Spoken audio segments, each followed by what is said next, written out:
This is a series of videos in which we're looking at the story of Abraham as it's presented in the first book of the Bible, Genesis. And stage 2 is a follow-up to the earlier series of videos called Beginning. So you may want to look at those if you haven't already, and I hope you'll find them very helpful. My name is Michael Venema, and welcome. I'm so grateful that you're joining in.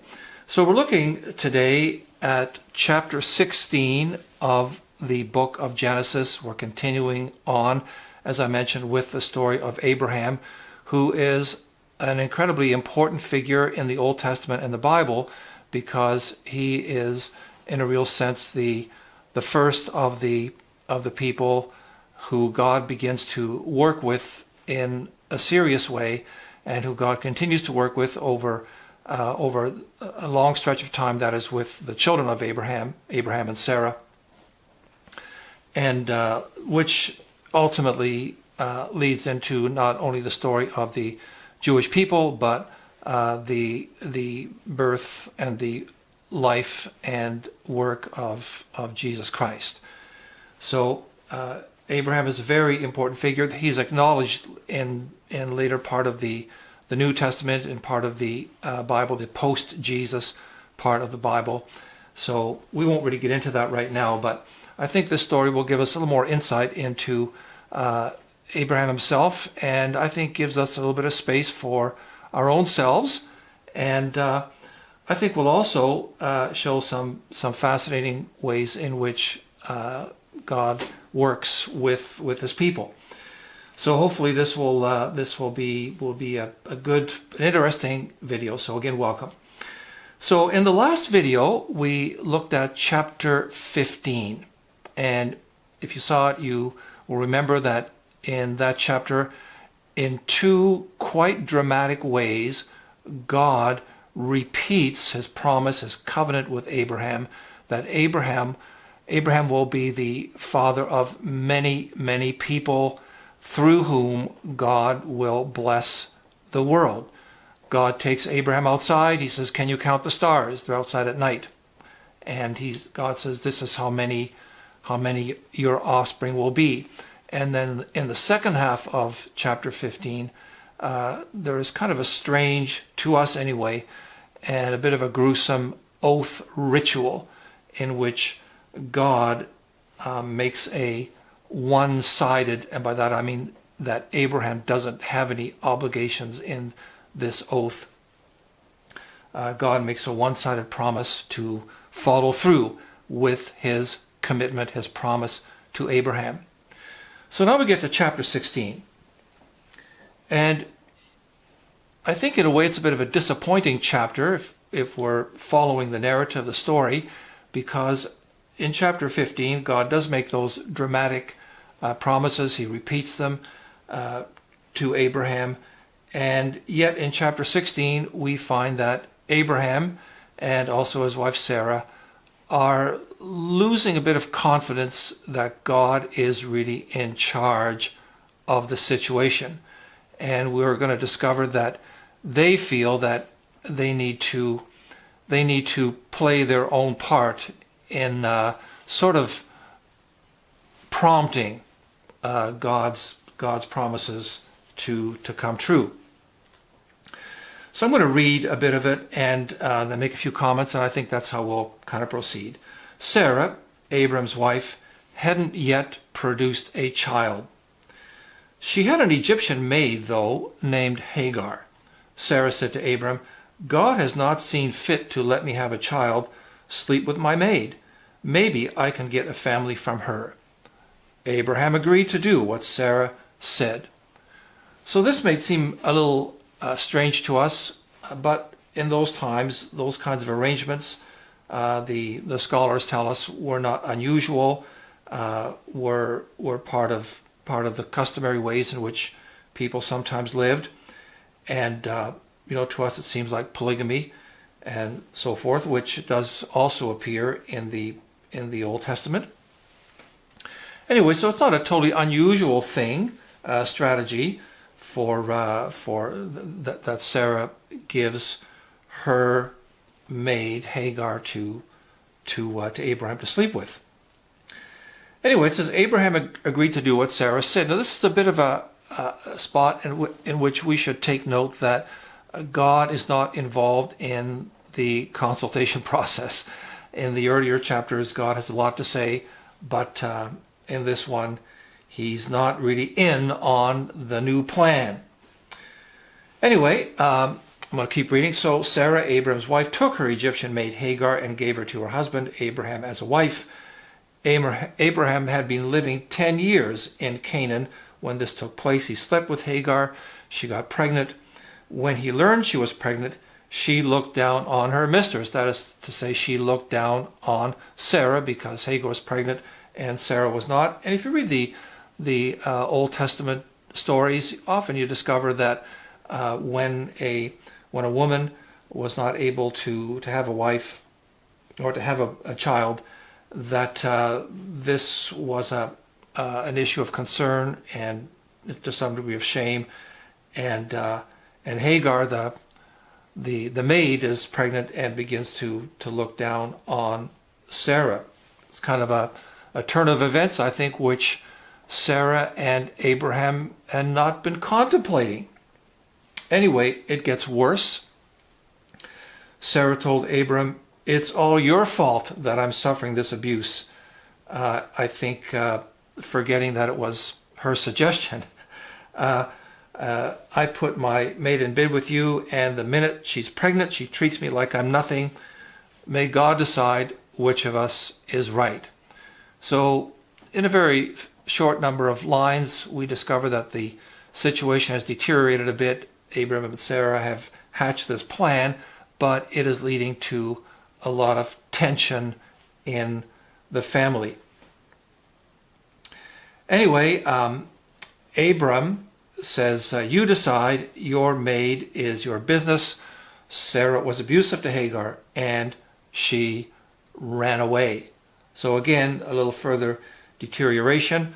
I think when Abram said, "Your maid is your business," when he says this to Sarah, probably in terms of the customs of the time, this would be, an acceptable response, but it doesn't really put Abram in a very good light. After all, Hagar is carrying his child. So Hagar, not enjoying the abuse, runs away. So she's out in the desert. She's away from Abram and Sarah and their very large encampment, and she's in a difficult spot. Her life, I think, is in danger. Anyway, an angel of God found her beside a spring in the desert. It was the spring on the road to Shur. He said, "Hagar, maid of Sarah, what are you doing here?" And she said, "I'm running away from Sarah, my mistress." The angel of God said, "Go back to your mistress. Put up with her abuse." He continued, "I am going to give you a big family, children past counting," which is a little bit of an echo of God's promise to Abraham, who'd also been promised children past counting. You could no more count Abram's children than you'd be able to count the stars in the sky. So a little bit of an echo there. And the angel of the Lord continues, "From this pregnancy you'll get a son. Name him Ishmael, for God heard you. God answered you."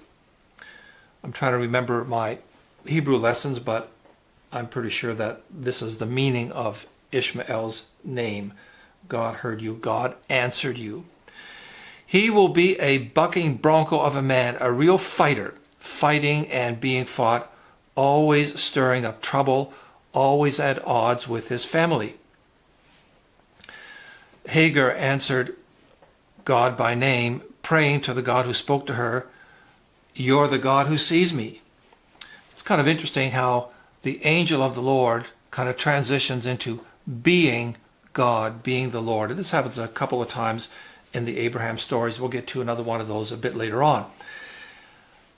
So Hagar continues, "Yes, he saw me, and then I saw him." And that's how the desert spring got its name. God alive sees me, spring. That spring is still there between Kadesh and Bered. Hagar gave Abram a son. Abram named him Ishmael. Abram was 86 years old when Hagar gave him his son Ishmael. And that's the end of the chapter. So a couple more things about this passage. So there's, again, this kind of family feud. There's been a delay in God's promise really coming true, and Abram and Sarah taking things into their own hands. Not particularly wise, and things don't go that well. Abram kind of abandons Hagar and his own son. So Abram doesn't emerge as a terrific character. And we've seen that a number of times in the Abraham stories already. But there is some things going on in this story. First of all, Abraham and Sarah could be excused for hatching this plan because the promises have been made especially to Abraham, and they haven't included Sarah directly. So maybe, you could see that God's promise would still be fulfilled even if Sarah, Abram's wife, is not involved in having their first child. So there is that. I think we're going to find that part of what's going on here is a clarification. Yes, it's going to be you, Abraham, but it's also going to be through Sarah and not through somebody else. So some clarification going on here. Also, what we discover is that the plan generated by these two human beings is not needed for God's plan to be fulfilled. We also discover that at the beginning of the story, God is not involved in the consultation, but by the end of the story, God is taking charge, and he's going to make sure that things unfold in the way that he wants them to. So this is also a good thing to notice. So there is no need for Abram and Sarah to kind of try to re-engineer or reinvent God's plan. He's going to take charge of the thing and take charge of the situation, and we're going to discover in the next few chapters how that all unfolds. Anyway, a couple of things here that I think are very important to notice. Yes, God is taking charge. Now, it's very hard to leave the story of Ishmael behind us for a couple of reasons. One is he's going to show up a few more times in the story of Abraham. But also, a second reason is because of the way things have unfolded in the Middle East in the thousands of years following what happened to Abram, Sarah, and Hagar and Ishmael. And that is that Islam has arisen. And Ishmael plays a role in Islam. So according to Mohammed, Ishmael was a prophet, and also that Abraham and Ishmael make a journey to Medina, which, as you might know, is an incredibly important city in the story of the origins of Islam and the events that happened there. And according to Islam, Abraham and Ishmael attempt to set up the Kaaba in Mecca as a place for the people of God to make their pilgrimages to. So that is quite a bit different from the story of Ishmael that we find in Genesis. So what does that mean?